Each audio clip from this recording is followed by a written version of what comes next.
হাটশিঙিমাৰী জিলা কৃষি বিষয়াৰ কাৰ্যালয়ত PM কিষাণৰ নামত ব্যাপক দুৰ্নীতি অভিযোগ একাংশ ৰাইজৰ।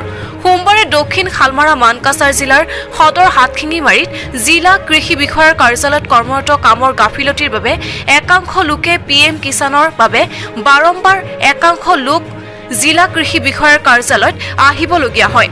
কেতিয়াবা গাঁওবুঢ়াৰ তাতে যাব লগা হয়, কেতিয়াবা মাটিৰ কাগজ পত্ৰ আনিবলগীয়া হয়, কেতিয়াবা আকৌ এইখন ভুল হৈছে বুলি কয়। আচলতে আমাৰ সকলো কাগজ ঠিক থকা স্বত্তেও আমাক বাৰম্বাৰ ঘূৰাই ফুৰাই কিয়? আমি বহু দূৰৰ পৰা আহিছো, আমি দুখীয়া শ্ৰেণীৰ মানুহ। এইবাৰ যদি নহয় আমাক PM কিষাণ আৰু নালাগে। হাটশিঙিমাৰী জিলা কৃষি বিষয়াৰ কাৰ্যালয়ত জনসাধাৰণে নাপায় কোনো ধৰণৰ ৰাসায়নিক সাৰ, বীজ আৰু নাপায় কোনো পৰামৰ্শ আৰু সহায় সহযোগ। জিলা কৃষি বিষয়াৰ কাৰ্যালয়ত আচলতে চলিছে কি? টকা পইচাৰ লোভত কাম কাজ চলায় নেকি? হাটশিঙিমাৰী জিলা আয়ুক্তক আৰু চৰকাৰৰ ওপৰত দাবী জনাই ইয়াৰ বাবে সঠিক তদন্ত কৰি বিহিত ব্যৱস্থাৰ দাবী তুলিছে একাংশ ৰাইজে। দুৰ্নীতিৰ কথা ক'বলৈ গ'লে দুৰ্নীতি গোটেই বিভাগতে আছে, কিন্তু মেইনলি এগ্ৰিকালচাৰ ডিপাৰ্টমেণ্টত বেছি আছে। এগ্ৰিকালচাৰ ডিপাৰ্টমেণ্টত আপোনাৰ দুৰ্নীতি থকাৰ মূল কাৰণটোৱেই হ'ল কৃষক। সাধাৰণতে কৃষক বুলিলে আমি এটা কথাই বুজোঁ, অশিক্ষিত বুলি আমি বুজোঁ। আৰু যিবোৰ অলপমান শিক্ষিত হৈছে সিহঁতে বেলেগ বেলেগ চাকৰি বাকৰি বিজনেছ কৰে, আৰু যিবোৰে বিজনেছ কৰিব নোৱাৰে, কৃষিৰ ওপৰত নিৰ্ভৰশীল, সিহঁতে তেখেতৰ অধিকাৰৰ বিষয়েও অৱগত নহয়। গতিকে যিজন মানুহে অধিকাৰ আৰু কৰ্তব্যৰ বিষয়ে অৱগত নহয় তাক ঠকাই মানে অফিচাৰৰ পৰা আৰম্ভ কৰি সকলোৱে সুবিধা পায়। গতিকে এগ্ৰিকালচাৰ ডিপাৰ্টমেণ্টটো ভালদৰে তদন্ত হ'ব লাগে। এক বছৰৰ বেছি হ'ল আমি ঘূৰি আছোঁ, কিন্তু আমাৰ এই PM কিষাণটো নহয়। আৰু কিমানবাৰ এপ্লাই কৰিছে আপুনি? আমি এইটো 3বাৰ কৰিলোঁ।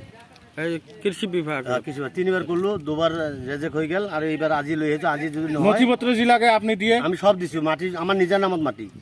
নথিপত্ৰ দিয়াৰ পিছতো নহয়? নহয়। কিয় নহয়? PM কিষাণটো নহয়। কেনেকৈ কিহৰ কাৰণে নহয় এইটোতো ক'ব নোৱাৰোঁ। আমি পইচা নিদিওঁ সেইকাৰণে নহয় নেকি, সেইটোতো ক'ব নোৱাৰোঁ। আপোনাৰ ঘৰ? মোৰ ঘৰ খোবাতি পাৰ্ট 3। বহুত দিনৰ পৰা হাৰাশাস্তি দি আছে। মইতো ক'লোৱে যে এক বছৰৰ বেছি হৈ গ'ল মোৰ হাৰাশাস্তি হৈ আছোঁ। আমি কিমান ঘূৰি আছোঁ, ইয়াতে যাব লাগে, তাতে যাব লাগে, তাতে যাব লাগে, মোৰ এইটো অনলাইন কৰিব লাগে, গাঁওবুঢ়াৰ তাত যাব লাগে, অমুকৰ তাত যাব লাগে, আৰু হিয়াৰিং কৰিব লাগে। সাধাৰণ এটা PM কিষাণ কেতিয়াও আৰু হিয়াৰিং কৰিব লাগে, হা? আৰু কোনো যদি নেতাই লৈ আহে তেতিয়া হিয়াৰিং নালাগে। আমি আমি আমি সাধাৰণ মানুহ আহিলে কি এইটো আমাৰ হিয়াৰিং লাগে। সেইকাৰণে আমি কৈছোঁ যে আজি যদি নহয়, আজিৰ পৰা আমি PM কিষাণ আমি একেবাৰে লঠিয়াই আমি পেলাই দিম। আমাক একোৱে নালাগে। মোক হাটশিঙিমাৰী জিলা আয়ুক্ত কি ক'ব এই বিষয়ে? আমি সিহঁতক কওঁ যে আমাক উচিত তদন্ত এইটো বিচাৰ লাগে। আমাৰ দুখীয়া মানুহ এইটো PM কিষাণ হওক, অৰুণোদয় হওক, যাক যিটো চৰকাৰে দিছে সেইটো প্ৰাপ্ত বস্তু পাব লাগে। আমি এইখিনি চৰকাৰক কি জনাব? চৰকাৰক কৈছোঁ, চৰকাৰৰ পৰা আমাৰ এইটো আবেদন যে আমি দুখীয়া মানুহৰ কাৰণে এই বস্তু মাখা এগ্ৰিকালচাৰত দিছে, কিন্তু এগ্ৰিকালচাৰ সাধাৰণতে কিন্তু যেনেকৈ দিব লাগে মানুহক সেনেকৈ নেদে। কিন্তু সিহঁতে দালালৰ পৰা হওক, কি কয় এইটো ৰাজনীতিৰ পৰা হওক, সিহঁতে কৰি থাকে, কিন্তু আমাৰ সাধাৰণ মানুহক উপযুক্ত বস্তুটো সমজাই নেদে।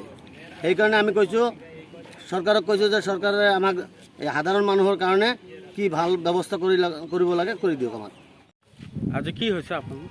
মোৰ নাম হাবিবুৰ ৰহমান, মই আছুৰ সাধাৰণ সম্পাদক হয়। মই আজি 2 মাহৰ পৰা ঘূৰি আছোঁ। মোৰ PM কিষাণ এখন এপ্লাই কৰিছোঁ। মোৰ দেউতাকৰ নামত মাটি আছে 5 বিঘা। এইটোৰ হেৰিত মই এপ্লাই কৰিলোঁ। কৰাৰ পিছত মই 1-1.5 মাহৰ পৰা ঘূৰি আছোঁ কণ্টিনিউ। ডিষ্ট্ৰিক্ট লেভেলত মানে এপ্ৰুভেল নহয়, সিহঁতক পইচা লাগে।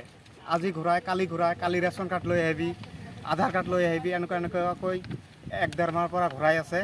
আৰু আমাৰ ইয়াত যিবিলাক PM কিষাণ হৈছে 90% মানুহে মানে খেতি নকৰে।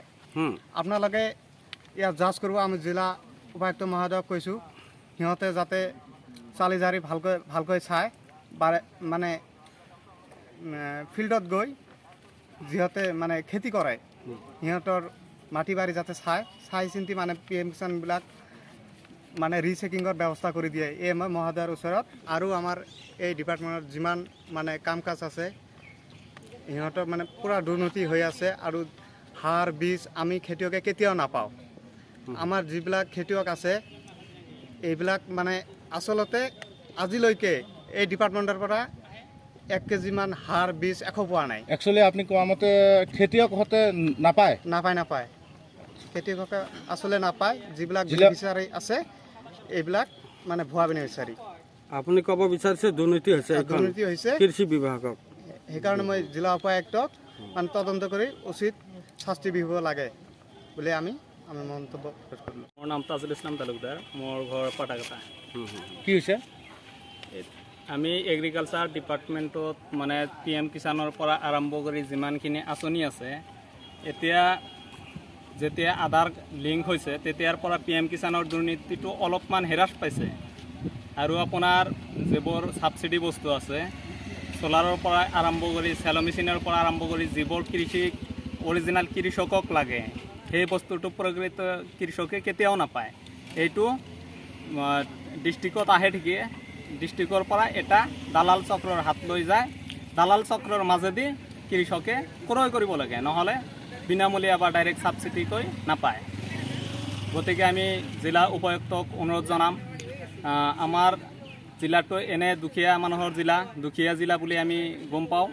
আৰু এইখন দুখীয়া ঠাইত দুখীয়া জনসাধাৰণক যে অফিচাৰহঁতে শোষণ কৰি আছে, এই শোষণ আমি তীব্ৰ প্ৰতিবাদ জনাওঁ। আৰু এইটো নিয়মীয়াকৈ কৃষকৰ বস্তু কৃষকে যদি নাপায় তেতিয়াহ'লে আমি গণতান্ত্ৰিক আন্দোলন কৰিবলৈ বাধ্য হ'ম। চৰকাৰক কি জনাব? কি ক'লে? চৰকাৰক কি জনাব? চৰকাৰে আমাক যিমানখিনি সুবিধা প্ৰভাইড কৰে, চৰকাৰে জনসাধাৰণৰ কাৰণে দিয়ে, দালাল শ্ৰেণীৰ কাৰণে নিদিয়ে। গতিকে চৰকাৰে PM কিষাণত যেনেকৈ আধাৰ লিংক হৈ আধাৰ নাম্বাৰত টকা সোমায়, গতিকে সাৰ বীজ এইবোৰ যদিও আধাৰ কাৰ্ড লয়, কিন্তু ডাইৰেক্ট অফিচাৰহঁতে ডাইৰেক্ট পঞ্চায়তে গৈ ডিষ্ট্ৰিবিউশ্যন কৰিলে মই ভাবোঁ তেতিয়াহ'লে সাধাৰণ কৃষকে উপকৃত হ'ব আৰু কৃষকসকলে মানে চৰকাৰী দিয়া আবণ্টন গ্ৰহণ কৰিব পাৰিব বুলি মই ভাবোঁ। দক্ষিণ শালমাৰাৰ পৰা কবিৰ হুছেইনৰ ৰিপৰ্ট, নিউজ 24 এনি।